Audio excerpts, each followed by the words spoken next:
नमस्ते स्टूडेंट्स। हमारी क्लास में आप सभी का स्वागत है। तो फिज़िक्स में कुछ बेसिक टूल्स होते हैं जिनके बारे में पता होना चाहिए, तभी आप आगे के जो टॉपिक्स हैं वो अच्छे से समझ पाएंगे। तो यहाँ पे कुछ बेसिक टूल्स हैं, जैसे वेक्टर्स हो गया, डिफरेंशिएशन हो गया, इंटीग्रेशन हो गया। तो इन चीज़ों के बारे में समझ होनी चाहिए बच्चों को। तो आज हम डिफरेंशिएशन के बारे में पढ़ेंगे। फ्यूचर में हम वेक्टर्स और इंटीग्रेशन के बारे में भी पढ़ेंगे, तो फ़िलहाल हम आज डिफरेंशिएशन के बारे में पढ़ेंगे।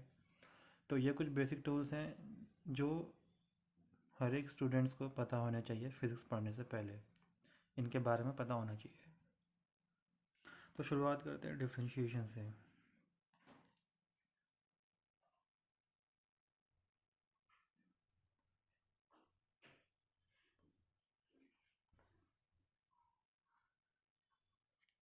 तो डिफरेंशिएशन से स्टडी करने से पहले आपको एक चीज़ पता होना चाहिए कि फंक्शंस क्या होते हैं, ये पता होना चाहिए।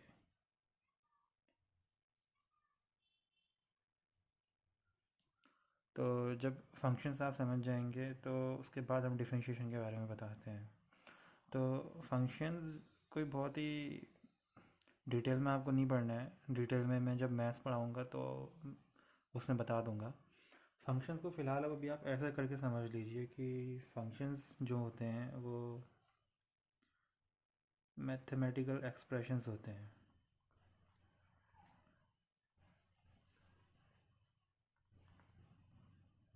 Mathematical expressions having some variables.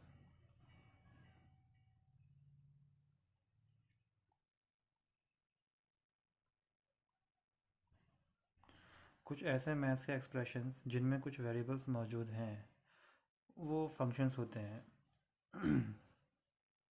इसकी डिटेल्ड मीनिंग डेफिनेशन तो कुछ और होती है, इसकी डिटेल्ड डेफिनेशन। लेकिन अभी फ़िलहाल हम मैथ्स तो पढ़ नहीं रहे हैं, तो फिज़िक्स पढ़ के लिए इतना काफ़ी है, काम चलाने लायक। तो इस एग्ज़ाम्पल देता हूँ मैं, एग्ज़ाम्पल से और अच्छे से समझ में आ जाएगा आपको। एग्ज़ाम्पल,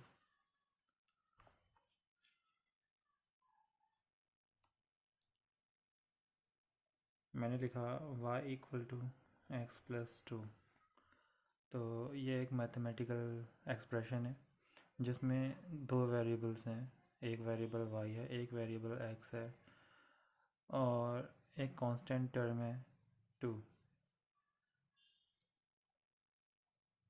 एक और लिख दिया मैंने, y=x² + 3x + 5। तो ये भी एक फंक्शन है जिसमें दो वेरिएबल्स यूज़ किए गए हैं, y एंड x। अब ये जो मैंने यहाँ पे एक्सप्रेशंस लिखे हैं अच्छा, और ये जो मैंने यहाँ पे एक्सप्रेशंस लिखे हैं, इनमें दो तरह के वेरिएबल्स हैं। एक होता है इंडिपेंडेंट वेरिएबल,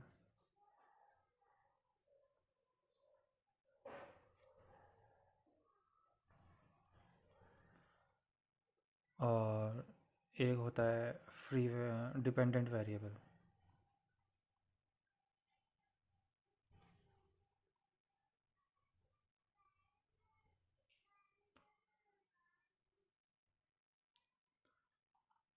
इंडिपेंडेंट वेरिएबल्स को फ्री वेरिएबल्स करके भी बोला जाता है। तो इंडिपेंडेंट वेरिएबल्स कौन है? इंडिपेंडेंट वेरिएबल्स वो हैं जिनकी वैल्यूज़ किसी पर डिपेंड नहीं करती। जैसे कि इस एग्जाम इसको ले लो, y=x+2। तो इसमें साफ दिख रहा है कि जो y की वैल्यू वो x पर डिपेंड करती है। अगर x 1 होगा तो y की वैल्यू 3 हो जाएगी। अगर x 0 होगा तो y की वैल्यू 2 हो जाएगी। अगर x 0 हो गया तो 0 + 2 कितना होता है? 2। तो y की वैल्यू कितनी हो जाएगी? 2। तो 0 जो है वो x की जगह है, y जो है 2 की जगह है। तो y की वैल्यू हासिल करने के लिए पहले आपको x की वैल्यू पुट करनी पड़ रही है, तब जाके आपको y की वैल्यू मिल रही है। तो यानी कि y की वैल्यू निर्भर करती है x की वैल्यू के ऊपर। तो इसीलिए जो डिपेंडेंट वेरिएबल है वो आपका y है in this example, and independent variable आपका x है। सिमिलरली इस वाले एग्जांपल में भी y की वैल्यू x पर डिपेंड कर रही है, तो x आपका इंडिपेंडेंट वेरिएबल है, y आपका डिपेंडेंट वेरिएबल है। ये तो एक बात। फिर एक और दूसरी बात ये कि इसका नोटेशन क्या होता है, ऐसा करके लिखते हैं फंक्शंस का जो नोटेशन होता है, y equals to fx is a notation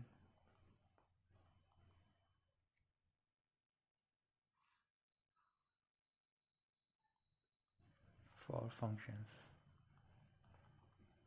तो अगर आपको फ्यूचर में ऐसा कुछ लिखा हुआ दिखता है f और ब्रैकेट के अंदर x या कुछ और भी, तो ये मतलब ये नोटेशन है कि फंक्शंस को रिप्रेजेंट करता है, उसका नोटेशन है ये। यानी कि जो इसका मतलब ये है कि जो y की वैल्यू है वो x पर डिपेंड करती है। y यहाँ पे डिपेंडेंट वेरिएबल है, और जो ये x है ये इंडिपेंडेंट है।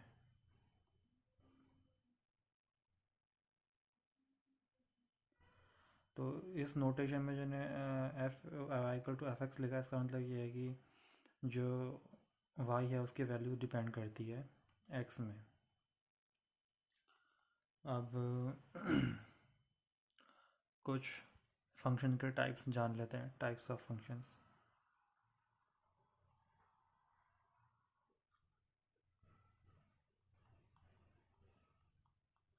तो फिज़िक्स में आपको जनरली जो फंक्शंस देखने को मिलेंगे वो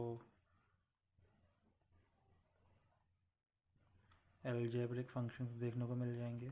नंबर एक, ये फंक्शंस क्या होते हैं? ये फंक्शंस इस टाइप के होते हैं कि जिनमें पावर्स जो होती है वेरिएबल्स की वो कांस्टेंट होती है। इस फंक्शन में power of variables is constant. तो जैसे कि फॉर एग्जांपल मैंने लिखा y इक्वल टू, यही ले लो x+2, तो इसमें y की पावर क्या है 1 जो कि कांस्टेंट है, x की पावर क्या है 1 जो कि एक कांस्टेंट है। दूसरा एग्जांपल ये ले लो y equal to x²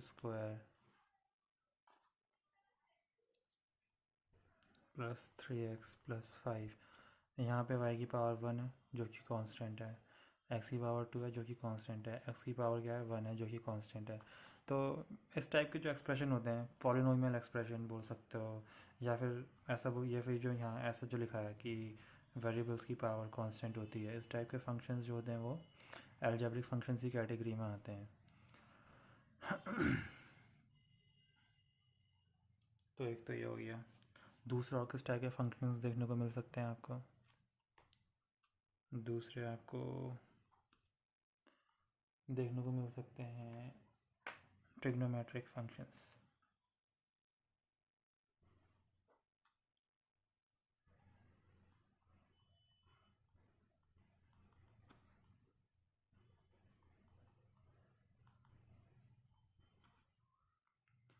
trigonometric functions ऐसे फंक्शंस होते हैं जिनमें ट्रिग्नोमेट्रिक रेशियोज इन्वॉल्व होते हैं, यानी कि ऐसे मैथमेटिकल एक्सप्रेशन जिनमें ट्रिग्नोमेट्रिक रेशियोज इन्वॉल्व होंगे। ट्रिग्नोमेट्रिक रेशियोज क्या होते हैं? Sine theta, cos theta, tan theta, sec theta, cosine theta, cot theta वगैरह, यही ना जो 6 ट्रिग्नोमेट्रिक रेशियोज होते हैं जो। तो एग्जाम ट्रिग्नोमेट्रिक फंक्शन इस टाइप के मैथमेटिकल एक्सप्रेशन समझ लो आप,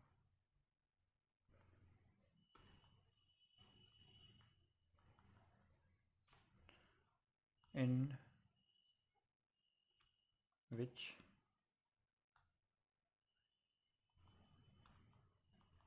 six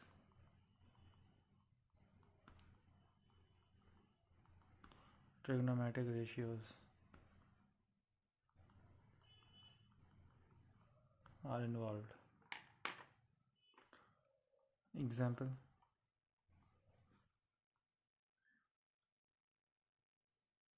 मैंने लिखा y equal to sine x. तो यहाँ पे साइन जो है वो क्या है, साइन ऑफ एक्स। तो ये जो चीज़ है ये क्या है, ट्रिग्नोमेट्रिक रेशियो है।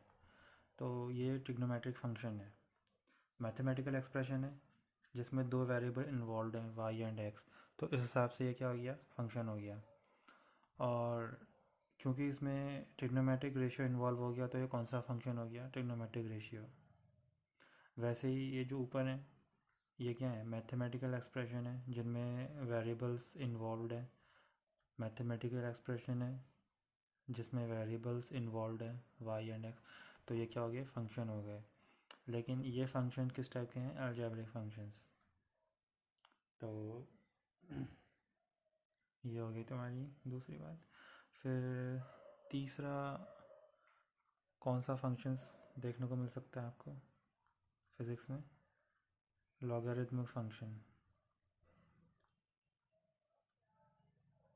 ये आई है लॉगरिथम। तो इसके बारे में हम इसके बारे में डिटेल में नहीं जाएंगे, इसके बारे में, क्योंकि फ्यूचर में कब पढ़ाएंगे लॉगरिथमिक फंक्शन के बारे में। तो आप लोगों ने शायद ही इसके, बहुत कम बच्चे होंगे जिन्होंने लॉगरिथम के बारे में सुना होगा। जिसने सुना है अच्छी बात है। तो ये किस टाइप के एग्जांपल्स होते हैं, किस टाइप के फंक्शंस होते हैं, ये ऐसे फंक्शंस होते हैं या फिर ऐसे मैथमेटिकल एक्सप्रेशंस होते हैं जिनमें लॉग आपको देखने को मिलेगा। जैसे कि मैंने लिखा y equal to log of x और बेस है b। तो अभी आप बहुत बच्चे सोचेंगे कि ये क्या लिख दिया, क्योंकि जिन लोगों के पास लॉग के बारे में नहीं पता। तो डोंट वरी, लॉ मैं तो बस ये बता रहा हूँ कि लॉगरिथमिक फंक्शन भी एक टाइप ऑफ फंक्शन होता है। अब ये क्या होता है इसके बारे में फ्यूचर में कभी पढ़ेंगे, फ़िलहाल आज का ये मैटर नहीं है। तो मैंने बस ऐसे लिख दिया है बताने के लिए कि LOG लॉग इस तरह की कोई चीज़ देखने को मिल सकती है, वो भी फंक्शन ही होता है। अब वो क्या होता है, उसकी प्रॉपर्टीज़ क्या होती हैं, इसके बारे में हम कभी फ्यूचर में पढ़ेंगे डिटेल में। फ़िलहाल बस इतना जान लो कि ये कैटेगरी है फंक्शन की। तो फिज़िक्स में तुम्हें अलजेब्रिक फंक्शन देखने को मिल सकता है, ट्रिग्नोमेट्रिक फंक्शंस देखने को मिल सकता है, लॉगरिथमिक फंक्शंस देखने को मिल सकता है, और क्या देखने को मिल सकता है, एक्सपोनेंशियल फंक्शन भी होता है एक चौथा, नंबर 4। एक एक्सपोनेंशियल फंक्शन करके भी होता है।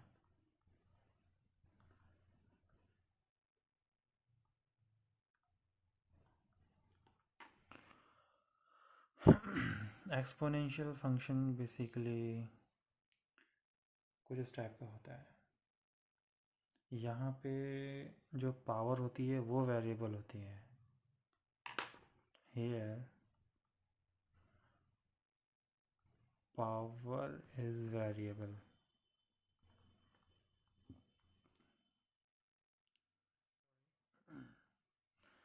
तो एग्जाम्पल मैंने लिखा y इक्वल टू 5 की पावर x।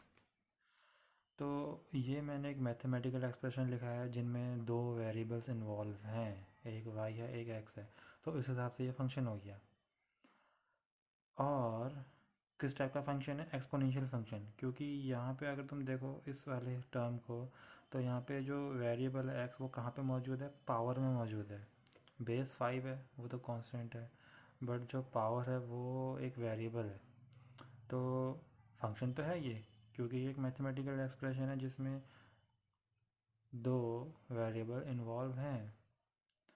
लेकिन कौन सा वाला फंक्शन है, एक्सपोनेंशियल फंक्शन, क्योंकि यहाँ पे जो पावर इन्वॉल्व है वो कहाँ पे है, अगर आप x को देखो तो वो किधर मौजूद है, पावर में मौजूद है।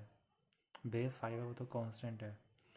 अलजेब्रिक फंक्शन का जस्ट अपोजिट है, अलजेब्रिक फंक्शन में जो पावर्स होती थी वो कांस्टेंट होती थी, x की पावर 2, x की पावर 1 कांस्टेंट है। जो बेस होते थे वो वेरिएबल होते थे, बेस x है, बेस x है, लाइक दिस। यहाँ पे बेस तो कांस्टेंट है 5, लेकिन जो पावर है वो वेरिएबल है।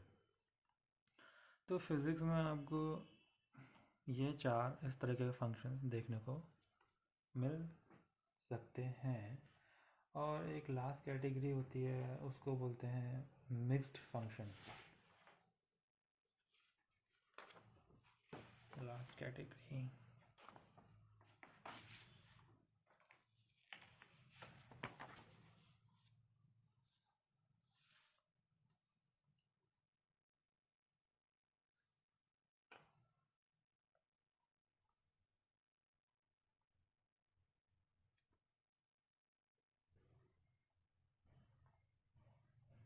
Mixed function. मिक्स्ड फंक्शन में क्या है बेसिकली, वो इसमें आपको मिक्सचर मिल जाएगा, अलग अलग फंक्शंस एक ही मैथमेटिकल एक्सप्रेशन में मौजूद होंगे। फॉर एग्जांपल मैंने लिखा y equals to sine x plus x square. तो ये एक मैथमेटिकल एक्सप्रेशन है जिनमें वेरिएबल्स इन्वॉल्व हैं, y भी प्रेजेंट है, x भी प्रेजेंट है, तो उस हिसाब से ये फंक्शन तो हो गया। बट इसमें ये प्योरली अलजेब्रिक फंक्शन भी नहीं है और प्योरली ट्रिग्नोमेट्रिक फंक्शन भी नहीं है, ये मिक्सचर है। इसमें जो ये वाला पार्ट है ये तो ट्रिग्नोमेट्रिक वाला पार्ट है, ट्रिग्नोमेट्रिक रेशियो इन्वॉल्व हो गया। और जो ये वाला पार्ट है, ये वाला जो टर्म है एक्स स्क्वायर वाला टर्म, इसका अगर ध्यान से देखो तो ये कौन सा है, ये अलजेब्रिक फंक्शन से मैच कर रहा है। इसमें जो बेस है वो वेरिएबल है और जो पावर है वो कांस्टेंट है। तो ये इस टाइप का मिक्स फंक्शन हो गया। तो आई होप आपको फंक्शन का मतलब समझ में आ गया होगा। फंक्शन का जो डिटेल्ड डेफिनेशन होता है, जो एक्यूरेट डेफिनेशन होती है, वो जानबूझ के अभी नहीं बता रहा हूँ, क्योंकि कुछ बच्चे ऐसे भी होंगे जिनकी मैथ्स नहीं होगी, वो बायोलॉजी वाले होंगे, फिर मैं अगर फंक्शंस की एक्यूरेट डेफिनेशन अगर मैंने बता दी तो वो कंफ्यूज हो जाएंगे, तो और वीडियो बहुत लंबा हो जाएगा। तो मैं बस उतना ही बता रहा हूँ जितने जानने की आवश्यकता है, काम चल जाएगा आपका। कि एक ऐसा मैथमेटिकल एक्सप्रेशन जिसमें y भी है x भी है, तो वो फंक्शंस हैं, ठीक है। वेरिएबल्स मतलब ऐसा मैथमेटिकल एक्सप्रेशन जिनमें वेरिएबल्स मौजूद हों, तो वो फंक्शंस हैं। ऐसे करके अभी काम चला रहा है फ़िलहाल। फिर अब हम आते हैं फाइनली डिफरेंशिएशन के ऊपर कि डिफरेंशिएशन क्या होता है।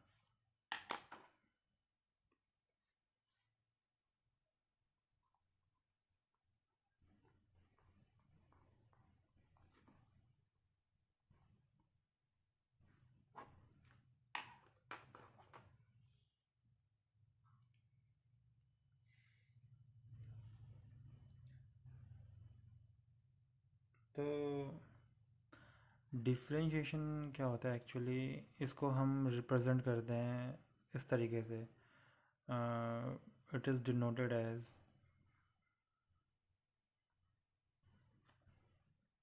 dy बाई डी एक्स, ऐसे करके आपको देखने को मिल जाएगा। तो ये होता क्या है, इसका मतलब क्या होता है वो समझते हैं। तो देखो, सपोज़ y एक फंक्शन है x का, y एक फंक्शन है x का। फॉर एग्ज़ाम्पल मान लेते हैं कि y जो है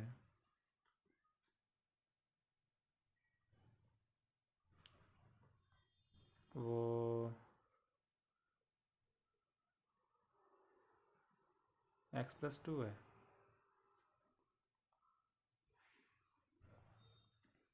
तो ये क्या हो गया, ये y है जो कि एक फंक्शन है विथ इंडिपेंडेंट वेरिएबल x। तो साफ दिख रहा है कि y की वैल्यू x पे डिपेंड करती है, ठीक है। तो यानी कि अगर x की वैल्यू में कुछ बदलाव आएगा, कुछ चेंज आएगा, तो y की वैल्यू में भी चेंज आएगा। फॉर एग्ज़ाम्पल अगर मैंने x की वैल्यू 2 लिख दी, for x equal to 2, y की वैल्यू कितनी होगी, y की वैल्यू होगी 2 + 2 4। तो अगर मैं x की वैल्यू चेंज कर दूँ,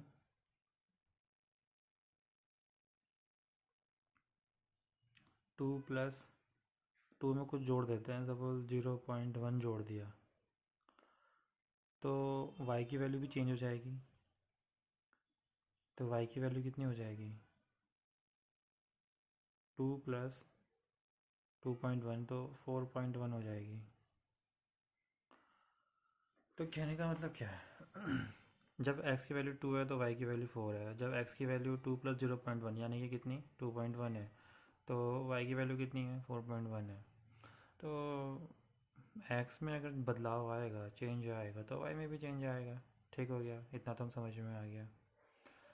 तो वो y में अगर हम छोटा सा चेंज करें, छोटा सा, जो 0. हमने यहाँ पे कितना चेंज किया x में, हमने यहाँ पे x पे चेंज किया 0.1 के बराबर, जो कि वैसे काफ़ी छोटा, तो अपने में छोटी वैल्यू है, लेकिन और छोटी वैल्यू चेक करें, x की वैल्यू में बदलाव लाएं, लेकिन इतना छोटा बदलाव लाएं जो कि ऑलमोस्ट ज़ीरो है। सपोज dx जो है वो रिप्रेजेंट करता है एक very little change in x। इतना dx जो है, जो dy बाई डी एक्स है ना, ये इसमें जो ये dx जो लिखा हुआ है, dx बेसिकली क्या मतलब होता है, dx है एक रिप्रेजेंट करता है बहुत छोटे चेंज को जो कि x में किया जा रहा है।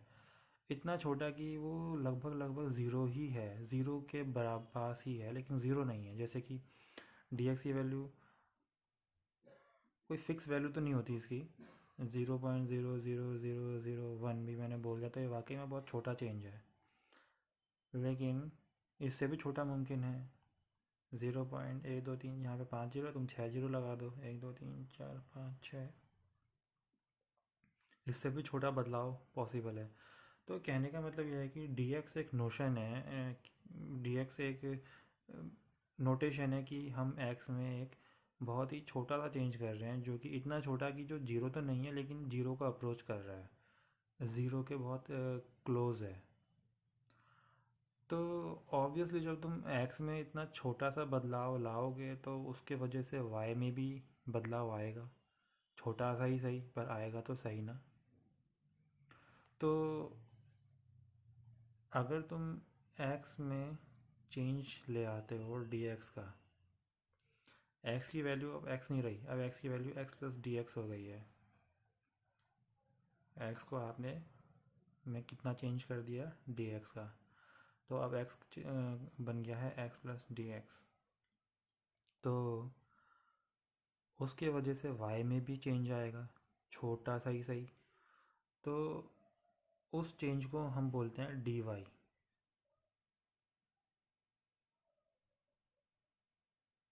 dy क्या है, dy है आपका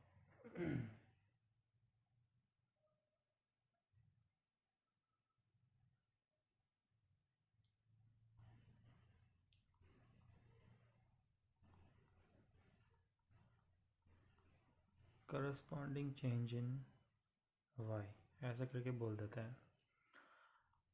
तो मैंने लिखा y equal to x plus two, ये एक फंक्शन है। इसमें अगर तुम x में छोटा सा चेंज लाओगे dx के बराबर का, तो उसके वजह से y में भी चेंज आएगा, छोटा ही सही। तो उस चेंज को हम रिप्रेजेंट कर रहे हैं dy से। तो इनका जो रेशियो है ना, dy बाई डी एक्स, इसको बोलते हैं, यही डिफ्रेंशिएशन, इसको बोलते हैं डिफ्रेंशिएशन ऑफ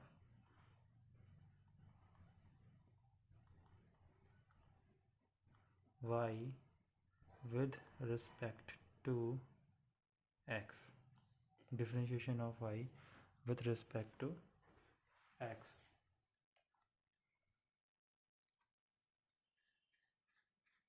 अब इसको कैलकुलेट कैसे किया जाता है, ऐसे कुछ तरीके होते हैं कैलकुलेट करने के। जैसे वैसे तो इसका फार्मूला होता है, लेकिन एक विदाउट फार्मूला भी आप कर सकते हो, लेकिन वो लेंदी है। इसके फार्मूले होते हैं वो मैं आपको बता दूंगा, फार्मूलेस क्या होते हैं, लेकिन विदाउट फार्मूला कैसे करेंगे ज़रा देख लेते हैं। सपोज इसी को ले लेते हैं, y equal to x plus two है। तो अगर आप x में चेंज करते हो, x की जगह डाल देते हो x plus d x, x को रिप्लेस कर देते हो अगर x प्लस डी एक्स है। डी एक्स क्या है? एक छोटा सा चेंज है जो आप x पे कर रहे हो। तो ऑब्वियसली अब लेफ्ट हैंड साइड में y नहीं रहेगा। y तो तब रहेगा जब x था ना, लेकिन अब x थोड़ी है, अब x प्लस डी एक्स है। x को रिप्लेस कर दिया है x प्लस डी एक्स ने, तो y को भी रिप्लेस कर देगा y plus d y. y में भी छोटा सा बदलाव आएगा जो कि है dy। तो d y by d x कितना हो जाएगा? चलो कैलकुलेट करते हैं। तो y equal to d sorry y plus d y equal to x plus d x plus two. तो तुम्हारा y कितना था? x plus two. तो x प्लस टू और y ये एक ही चीज़ है। ये y लेफ्ट हैंड साइड में है और राइट हैंड साइड में x है और प्लस टू है, तो ये एक ही चीज़ है, तो ये कट जाएंगे। जिसको नहीं समझ में आ रहा तो ऐसे डिटेल एक काम करते हैं, ऐसा कर लेते हैं। y plus d y, x plus two क्या है? एक्स प्लस टू वाई है, तो एक्स प्लस टू की जगह मैं y लिख देता हूँ प्लस डी एक्स। तो y से y कट गया, तो d y equal to d x. तो यानी कि d y by d x कितना हो गया? 1। यानी कि दिस इम्प्लाइज, छोड़ो, d y by d x equal to 1। तो इसका मतलब क्या है? इसका मतलब ये है कि इस फंक्शन में, ये जो फंक्शन है y equal to x plus two, इस फंक्शन में अगर आप एक्स में छोटा सा चेंज करते हो डी एक्स, तो वाई में जो छोटा सा चेंज होगा वो क्या होगा? D y. और उन दोनों का रेशियो क्या होगा? D y by d x कितना होगा? 1 होगा। तो इसका मतलब ये है कि जितना चेंज आप डी एक्स में कर रहे हो उतना ही चेंज डी वाई में भी देखने को मिलेगा, वाई में भी देखने को मिलेगा। जितना चेंज आप एक्स में कर रहे हो उतना ही चेंज वाई में भी देखने को मिलेगा। इसका मतलब ये है, फॉर एग्ज़ाम्पल इसी में मैंने एक्स की वैल्यू अगर मैं 2 डाल दूँ, फॉर एक्स इक्वल टू 2, तो ये क्या बन जाएगा? y equal to x plus two होता है, तो y की वैल्यू हो जाएगी 2 प्लस टू इक्वल टू 4। तो for x equal to 2 y की वैल्यू कितनी देखने को मिल रही है? 4 देखने को मिल रही है, राइट। तो अब हमको पता चल चुका है कि अगर मैं x में छोटा सा बदलाव करूँगा dx, तो dy भी उतना ही होगा। तो सपोज़ dx मान लेते हैं 0.0001 है, जो कि एक बहुत छोटी सी वैल्यू है। तो इफ़ अगर dx इतना हो गया तो इसका मतलब dy भी इतना ही होगा।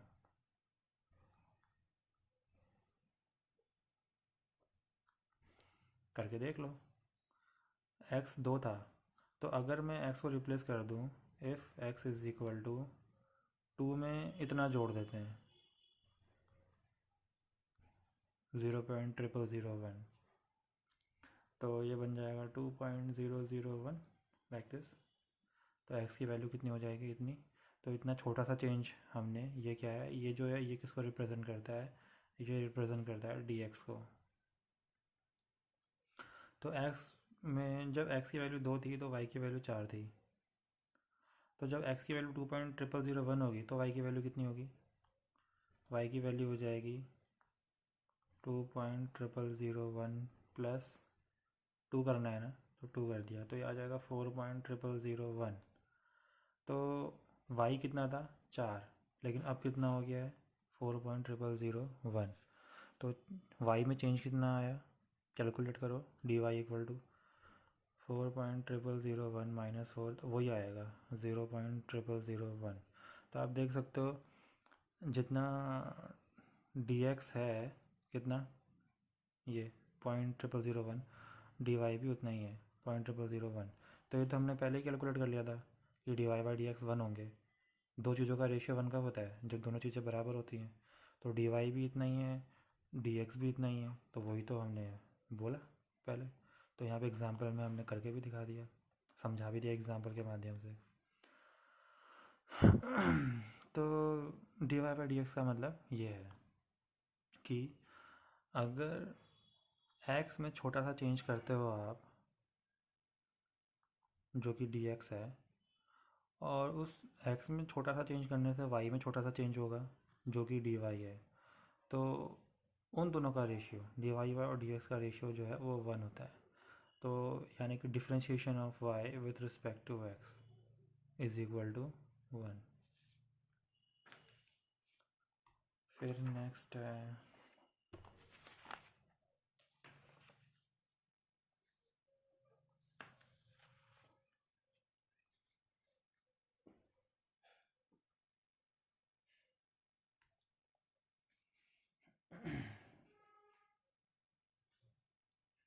हाँ, कुछ और नोटेशन भी होते हैं इसके, वो भी other notation for differentiation.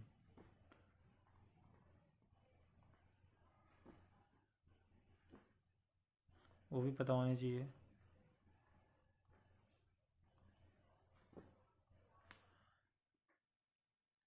Suppose y एक फंक्शन है जो कि x का फंक्शन है, y equal to f x. तो एक एक तो ये हो गया डिफ्रेंशिएशन को, डिफ्रेंशिएशन ऑफ y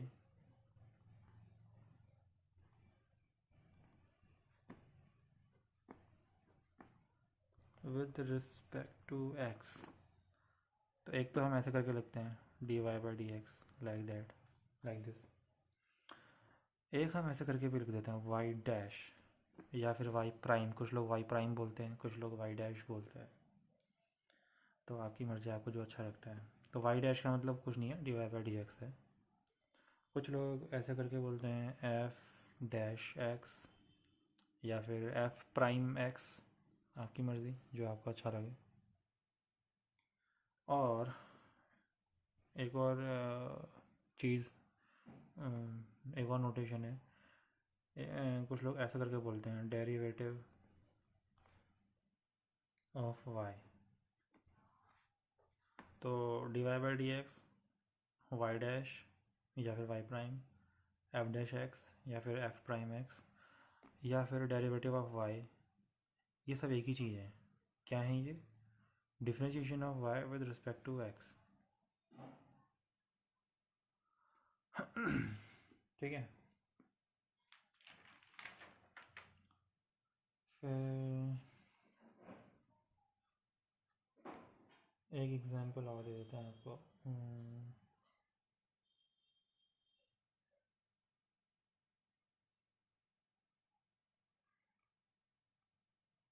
जैसे कि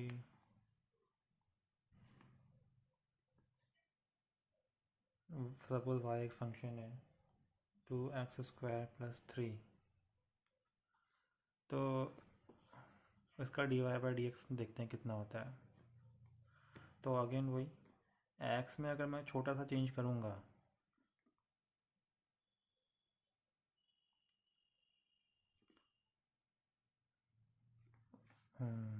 y क्या है, एफ एक्स।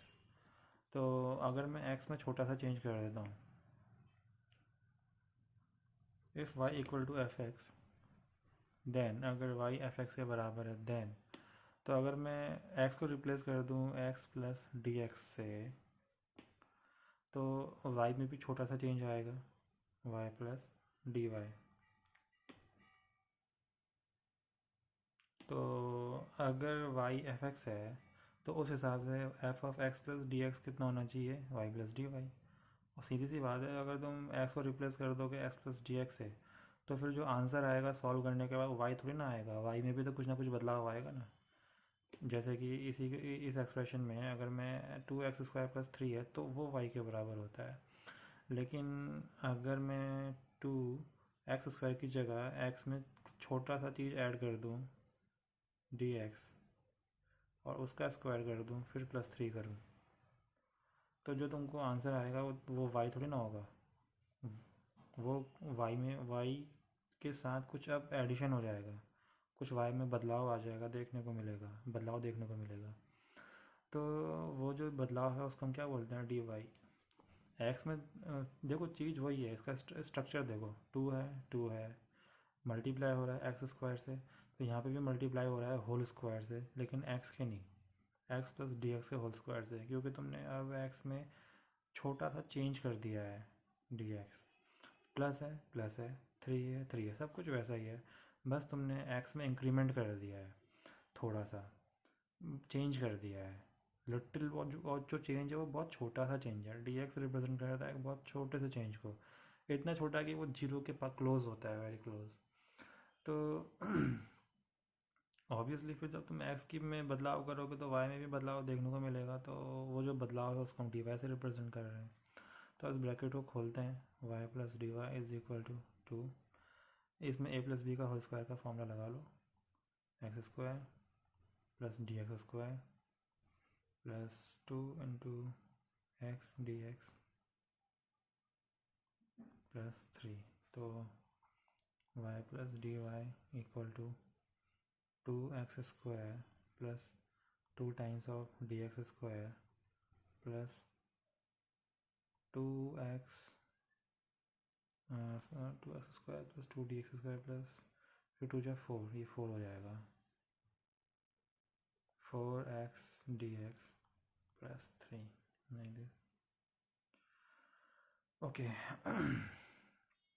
अब जो y था वो था कितना, बाय द वे y था 2x स्क्वायर प्लस 3, तो यहाँ पे क्या है 2x स्क्वायर, यहाँ पे क्या है प्लस 3, तो 2x स्क्वायर प्लस 3 क्या हो गए, y ही तो हो गए ना। तो नेक्स्ट लाइन में मैं क्या करूँगा, y plus d y equal to इस 2x स्क्वायर प्लस 3 को रिप्लेस कर देता हूँ y से, क्योंकि y जो है वो 2x स्क्वायर प्लस 3 के बराबर ही होता है, हमने शुरुआती इस लाइन से करी थी। तो ये बन जाएगा y plus d y equal to y plus 2 times of d x का square plus 4x into d x, y से y कट जाएगा, तो हमें क्या निकालना था, d y by d x निकालना था। तो d y by d x कितना हो जाएगा, डी एक्स से इधर भी डिवाइड कर दो, इधर भी डिवाइड कर दो, left hand side right hand side, तो यहाँ बच जाएगा 2 times of d x plus 4x। तो फाइनली हम d y by d x की यहाँ तक हम पहुँच गए हैं। नाउ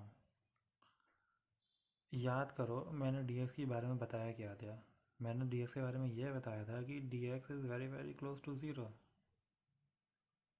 डी एक्स जो है वो ज़ीरो को अप्रोच कर रहा है, ये मैंने एरो बनाया, ज़ीरो लिखा दिया, तो इसका मतलब ये है कि जो डी एक्स है उसकी जो वैल्यू है वो ज़ीरो के करीब जा रही है, मतलब कि ज़ीरो भी नहीं है वो, लेकिन ज़ीरो के जितना क्लोज तुम इमेजिन कर सकते हो उतना समझ लो। तो भाई जो वैल्यू इतनी छोटी है, जो लगभग लगभग ज़ीरो के ही बराबर है, तो उसको जब तुम 2 से मल्टीप्लाई करोगे तो ये 2 इंटू डी एक्स भी तो ऑलमोस्ट ज़ीरो ही हुआ है कि नहीं हुआ। जो ये वैल्यू है डी एक्स, ये बहुत छोटी सी वैल्यू है, वेरी क्लोज टू ज़ीरो, तो उसका जब तुम डबल करोगे, इतनी छोटी सी वैल्यू जो कि लगभग ज़ीरो ही है, ज़ीरो के बराबर ही है, ज़ीरो के क्लोज है, उसका दुगना, ये जो पूरी चीज़ है ये भी ज़ीरो ही होगी। तो सॉल्व करने पे ये क्या आ जाएगा, ये आ जाएगा, this implies d y by d x is equal to, ये चीज़ ज़ीरो है, इसको हम ज़ीरो मान लेते हैं क्योंकि नेग्लिजिबल है ये वैल्यू, तो आंसर आ गया 4x। D y by d x equal to 4x। या फिर आप ये बोल सकते हो कि अगर डी एक्स जो है ज़ीरो का अप्रोच करेगा, देन ऐसे समझ लिया तो इसे, if d x approaches to zero, ये मैंने एरो बना दिया, इसका मतलब अप्रोच, एरो लिखने का मतलब है कि अगर डी एक्स जीरो को अप्रोच करेगा, यानी कि ज़ीरो के जितने नज़दीक जाते रहेगा, then d y by d x approach करेगा किसको, 4x को। साफ है इस एक्सप्रेशन में d y by d x क्या है, इसके बराबर है, और इस एक्सप्रेशन में अगर डी एक्स जितना जीरो के नज़दीक जाते जाएगा उतना ही ये जो पूरा एक्सप्रेशन है इसकी वैल्यू 4x से करीब चलते चले जाएगी। खुद ही सोचो ना, इमेजिन, खुद ही दिमाग लगाओ कि 2dx प्लस 4x है, इस एक्सप्रेशन में जो ये क्वांटिटी है dx जैसे जैसे छोटी होती चले जाएगी, जीरो के नज़दीक पहुँचते चले जाएगी, तो इस पूरे एक्सप्रेशन की वैल्यू भी 4x से करीब पहुँचते चले जाएगी। तो वही मैंने यहाँ लिखा है, if d x tends to zero, if d h approaches to zero then d y by d x also approaches to 4x। तो इसीलिए d y by d x कितना हो गया, 4x हो गया। तो इस तरीके से, एक तो इस तरीके से d y by d x calculate किया जाता है। तो यानी कि जो आपको फंक्शन दिया गया था y इक्वल टू 2x² + 3, इसमें अगर x की वैल्यू में छोटा सा चेंज आया dx, तो y की में भी छोटा सा, जो y में भी छोटा सा चेंज आएगा dy, और उस dy और उस dx का जो रेशियो होगा वो 4x होगा। तो फ्यूचर में जब d y by d x calculate करना होगा किसी फंक्शन का, तो हम इतना लेंदी मेथड यूज़ नहीं करेंगे। वो तो एक तरीके से मैंने तुमको दिखाने के लिए कर दिया है कि ऐसा भी होता है, लेकिन फ्यूचर में हम कुछ शॉर्ट फार्मूलाज होते हैं वो यूज़ करेंगे। इतने 1 2 3 4 5 इतने 5 स्टेप्स में करने की ज़रूरत नहीं पड़ेगी। सीधे फार्मूला लगाया, एक स्टेप में आंसर आ जाएगा। तो वो फार्मूलेज क्या होते हैं पहले वो जानना ज़रूरी है, तो उनको हम बता देते हैं। तो फ्यूचर में जब भी हम डिफरेंशिएशन करेंगे उन फार्मूलाज की मदद से करेंगे।